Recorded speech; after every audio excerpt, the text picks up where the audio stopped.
जय हिंद दोस्तों। इस वीडियो में डिस्कशन करेंगे हिंदुस्तान में छपे लेख जिनपिंग का ना आना के बारे में। अभी पता है कि G20 का 18वां शिखर सम्मेलन हुआ जिसकी अध्यक्षता भारत ने की।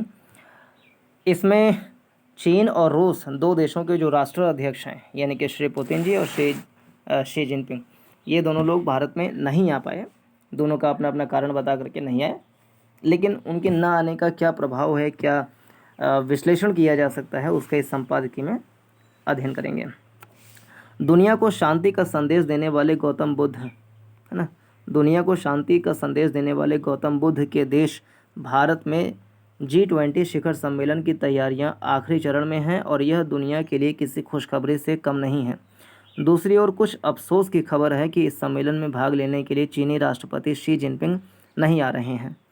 यह सूचना तो पिछले सप्ताह से ही आ रही थी, पर अब इसकी आधिकारिक पुष्टि हो गई है।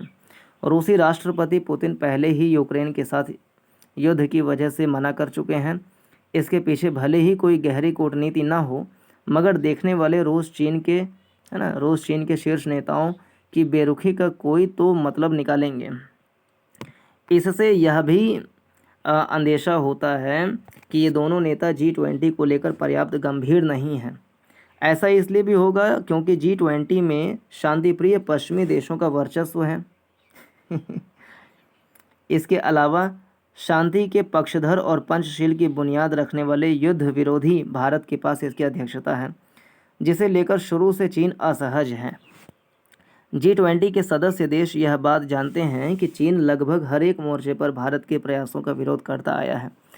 फिर भी यह सच है कि अमेरिका सहित अनेक देश होंगे जिन्हें शी जिनपिंग के दिल्ली न आने से निराशा होगी। दरअसल दुनिया के देशों को यह समझना होगा कि इस वक्त चीन और रूस दोनों ही अपने हिसाब से दुनिया को संचालित करना चाहते हैं।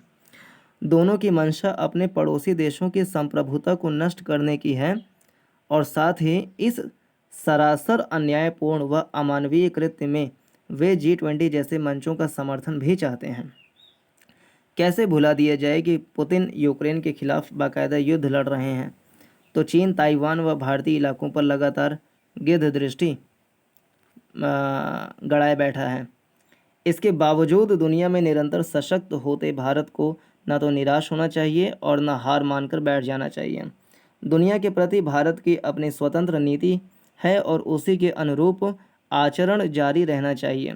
ध्यान रहे, हमारे प्रगति के प्रति प्रतिकूल नज़रिया रखने वाले देशों की चलती तो भारत में कभी भी G20 का आयोजन नहीं होता और न अध्यक्षता मिलती। भारत ने जो भी पाया है अपने प्रयासों से पाया है और आगे भी उसे अपने पुरुषार्थ से ही सफलताएं हासिल होंगी। आज भारत चीन द्विपक्षीय संबंधों में गिरावट के लिए अकेले चीनी राष्ट्रपति जिम्मेदार हैं। एकाधिक ऐसे उदाहरण हैं जिनसे यह सिद्ध किया जा सकता है कि चीन संबंधों को सामान्य बनाना नहीं चाहता है। खैर, इस सप्ताह भारत में होने वाले शिखर सम्मेलन में शामिल होने के लिए चीनी प्रधानमंत्री ली केकियांग आ रहे हैं। उम्मीद करनी चाहिए कि जोड़ने के शिखर मंच पर चीन की ओर से तोड़ने टूटने की बातें नहीं होंगी। आज भारत में सर्वपल्ली राधाकृष्णन को याद किया जा रहा है। राधाकृष्णन एक ऐसे नेता थे जिन्होंने चीन के निर्माता माओ से तुंग का गाल थपथपाकर अपनापन जताया था, जिन्होंने सोवियत संघ के नेता स्टालिन से कहा था, शीत युद्ध से अपना हाथ पीछे खींच लीजिए। जाहिर है न स्टालिन माने और न चीन। आज दार्शनिक राधाकृष्णन का देश भारत दुनिया के तमाम दिग्गज नेताओं के लिए पलक पावड़े बिछा रहा है, सच्चे मन से शांति के प्रयास कर रहा है। उसे अपने प्रयासों में कोई कमी नहीं करनी चाहिए। दिल्ली के आयोजन को ऐसे ऐतिहासिक बनाना चाहिए कि आने वाले वर्षों में दुनिया याद करें।